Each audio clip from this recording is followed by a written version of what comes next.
안녕하세요, 김진짜입니다. 파리 생제르맹에서 뛰고 있는 메시. 지난 시즌에는 메시답지 않았지만 이번 시즌에는 비로소 메시다워졌습니다. 요즘 굉장히 잘하고 있어요. 자, 메시에 대한 분석 영상은 여기 있고요. 오늘은 메시가 우리나라 나이로 36살, 만으로는 35살인데 왜 여전히 경기에 어마어마한 영향력을 미치고 있는지 알아보겠습니다. 알았어, 그래. 요즘 메시가 얼마나 잘하나? 자, 메시가 리그 앙 7경기에서 3골 7어시를 기록했습니다. 물론 리그 앙에서 뛰고 있다는 걸 감안해야 되긴 하지만 평점도 5대 리그에서 1위에요. 뭐 이런 게 스탯을 기반으로 매기는 평점이긴 하지만 그래도 굉장히 잘하고 있다. 민첩성. 자, 메시가 나이 많이 먹었죠? 당연히 체력이 떨어졌을 겁니다. 1718 시즌 스페인 라리가 출신 선수들 1739명을 분석한 결과 30살 이상의 선수가 젊은 선수들보다 총 뛴 거리 그게 2% 정도 낮은 걸로 밝혀졌대요. 그러니까 나이 먹으면 활동량이 당연히 떨어진다. 또 스프린트 횟수 최대 속도는 5에서 30% 정도 감소했대요. 그러니까 고강도 운동 능력은 30대가 되면 더 확 떨어지는 거지. 그리고 거기다가 35이 되면은 더 확 떨어진대. 확실히 요즘 메시를 보면 30m, 40m 스프린트가 조금 느려진 것처럼 보입니다. 그렇게 스프린트 하고 나서 회복 속도도 조금 느려진 것 같고. 자, 하지만 민첩성은 그렇게까지 나빠진 것 같진 않습니다. 민첩성의 정의가 뭐죠? 방향 전환을 빠르게 하는 능력, 그리고 가속, 감속하는 능력. 이 정의에 비춰봤을 때 메시의 방향 전환, 가속, 감속 능력은 여전히 괜찮은 편입니다. 그도 그럴 것이 이번 시즌 유럽 5대 리그에서 드리블 성공 횟수가 1위예요. 근데 우리가 여기서 또 생각을 해봐야 되는 게 축구라는 스포츠 안에서의 민첩성이에요. 아까 민첩성의 정의에 대해서 말씀드렸는데 축구 안에서 민첩성은 조금 달라. 자극에 반응하여 속도 또는 방향이 변화하는 빠른 전신 움직임. 요거를 정리하면 코그니티브 스킬 그리고 체인지 오브 디렉션, 그러니까 인지 능력 플러스 방향 전환입니다. 요걸 아주 간단하게 설명하면 내가 볼을 갖고 있어. 근데 상대가 발을 뻗어. 그러면 그걸 보고 방향 전환. 그리고 동료의 패스가 나한테 오고 있는데 그게 수비수 맞고 굴절이 돼버려. 그러면 그 굴절된 볼 보고 방향 전환. 그러니까 축구 안에서의 민첩성, 그 정의에 비춰봤을 때 메시의 민첩성은 여전히 개상의 클래스다. 왜냐면은 메시가 짬바가 있잖아요. 그리고 짬바 있는 선수들 중에서도 인지 능력이 탑이잖아. 예를 들면은 메시가 골키퍼랑 1대1 상황을 맞았어. 골키퍼가 튀어나오는 거 보고 왼발로 때리는 척하면서 접고 오른발로 때리는 거. 골키퍼가 튀어나올 거를 미리 예측을 해놓으니까 그 다음에 방향 전환할 준비를 미리 할 수 있는 거죠. 보고 인지하고 명령 내리고 행동하는 것까지 요 처음부터 끝까지 하면 젊은 선수들보다 훨씬 빠른 거야. 빠른 인지 능력이 이 느려진 신체 능력을 커버해주는 거죠. 그리고 메시가 요즘에도 볼 절대 안 뺏기잖아요. 그거는 뭐냐면 수비수들의 행동 양식이 이미 머릿속에 다 있는 거야. 발을 아무리 뻗어도 그럴 줄 알았어. 안녕? 헤지테이션 무브. 자, 메시의 민첩성은 여전히 대단하다고 말씀을 드렸습니다. 그거랑 관련돼서 메시가 요 헤지테이션 무브를 굉장히 잘합니다. 헤지테이션 무브를 직역하면 망설이는 움직임이에요. 그리고 축구로 치면 이런 스텝 페인팅을 말하는 거죠. 이게 마치 일로 갈까 절로 갈까 요로 갈 거지, 이렇게 어디로 갈지 망설이는 척하면서 갑자기 움직인다. 그래서 이게 헤지테이션 무브예요. 요거는 축구처럼 상대 수비수를 따돌려야 되는 미식축구, 농구에서도 굉장히 많이 활용되는 움직임이에요. 그리고 민첩성 좋은 메시는 여전히 이 헤지테이션 무브를 애용합니다. 상대가 볼 뺏으러 오면은 속도를 갑자기 줄여가지고 가까이 올 때까지 기다려. 그리고 얼른 갈게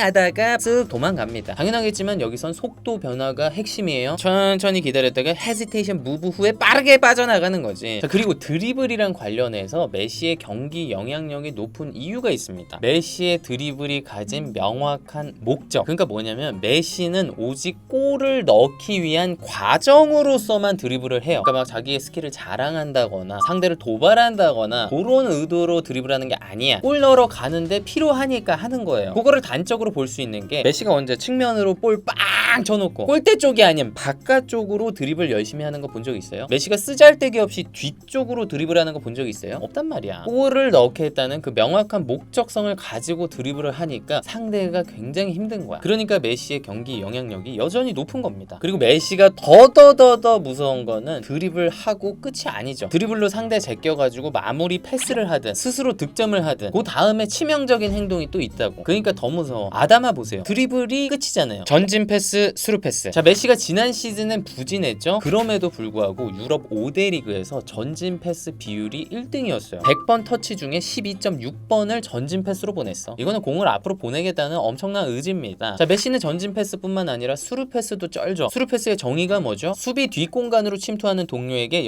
연결되는 패스. 메시의 이번 시즌 히트맵을 보면은 거의 중앙 공격 미드필더예요. 이 지역에서 전방에 스루 패스 계속 찔러. 자, 그런데 스루 패스라는 게 굉장히 고난이도입니다. 그래서 한 경기에서 스루 패스가 나오는 횟수가 골보다 적어요. 실제로 지난 3시즌간 스루 패스의 빈도가 점점 줄고 있대요. 챔스에서는 50%나 줄었고 유럽 5대 리그에서는 30%나 줄었대. 근데 왜 이렇게 스루 패스가 많이 줄었을까? 뭐 여러 가지 이유가 있겠죠. 첫 번째는 중원의 압박이 너무 심해져서 스루 패스 널라 치면 압박 들어오니까 어떻게. 두 번째는 수비 조직력이 너무 좋아져서 수비수들 간격도 앞뒤로 좁아지니까 스루 패스 넣을 사이 공간이 없네. 세 번째는 스위퍼 키퍼가 많아졌어요. 노이어가 상대 스루 패스 예측하고 튀어나와가지고 걷어내잖아. 그리고 요즘에는 3백에서 스위퍼 많이 쓰죠. 스위퍼는 쳐져 있단 말이에요. 그러니까 스루 패스 넣기가 애매해. 그리고 VAR 영향도 있겠죠. 옛날에는 스루 패스 넣으면은 대충 옵사인 것 같아도 이렇게 오심으로 이렇게 된 적이 있었는데 요즘에는 기계로 잡아버리니까 타이밍이 완전 정확해야 돼. 그리고 스루 패스가 줄어든 마지막 이유, 요즘에는 풀백이나 윙백을 전진시켜서 측면 공략을 많이 합니다. 그리고 하프 스페이스 침투해서 컷백, 그것도 많이 하니까 스루 패스가 점점 주는 거죠. 자, 이렇게 현대 축구에서 스루 패스 넣는 거는 개 어렵지만 넣기만 하면 개꿀입니다. 왜냐면은 여러 가지 어시스트 유형 중에 스루 패스가 만들어낸 찬스가 골 전환율이 제일 높아요. 무려 32%. 자, 그래서 스루 패스를 가장 잘 넣는 선수가 누구냐? 지난 시즌 5대 리그에서 스루 패스를 제일 많이 성공시킨 게 메시예요. 무려 24개. 자, 메시의 스루 패스가 잘 통하는 이유가 뭘까요? 일단 어디다가 패스를 찌를까? 패스 선택지를 고르는 판단이 최고입니다. 그리고 패스 넣을 때 동작이 크지가 않아요. 요렇게 해가지고 톡 찍어 차는 느낌도 아니고 그냥 가만히 서 있다가 내미는 발로 툭 들어올리는 느낌이라서 동작이 작아. 그러니까 수비수들이 예측을 못해. 자, 그리고 메시는 킥할 때 힘 조절이 기가 막혀서 딱 그 구간에 정확한 시간에 배달이 됩니다. 기본적으로 스루 패스 넣을 때는 상대 골키퍼 나오고 센터백은 처지기 때문에 배달해야 될 구간이 굉장히 좁아져요. 그리고 타이밍도 딱 맞게 도착해야 되고. 근데 메시는 기가 막힌 힘 조절로 그것을 해낸다. 그리고 메시는 스루 패스 넣을 때 구질도 섬세하게 조절합니다. 툭 들어 올려서 차는데 팔로우 스루가 짧아요. 약간 끊어 차는 느낌? 이렇게 되면 공에 백스핀이 걸리죠. 백스핀이 걸려야 받는 사람이 바로 받든 아니면 한번 튀기고 받든 굉장히 받기가 쉬워진다.